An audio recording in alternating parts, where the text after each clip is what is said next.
I grew up Catholic my whole life and met my wife and got introduced to this church way back when in 2003 maybe, and I find myself using Christianese, using Christian words that sometimes maybe before I started going to church all the time I maybe wouldn't understand. So if you hear any of those words, pull me aside later and say, what were you talking about? What did you mean? But basically, I want to share with you about how a healthy disciple practices Christ-like service to others in every relational context of life and ministry. So basically in relationships with others, okay?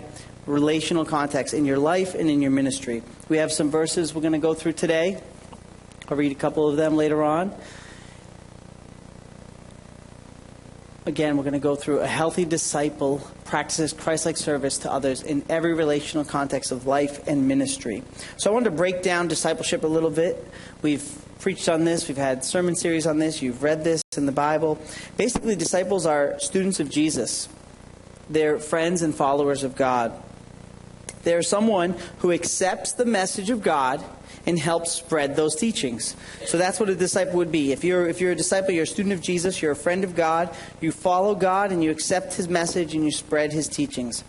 And it's not just about book knowledge. It's not just about reading the Bible. Pastor Bobby last week when he preached, he talked about how he's read through the Bible through the year.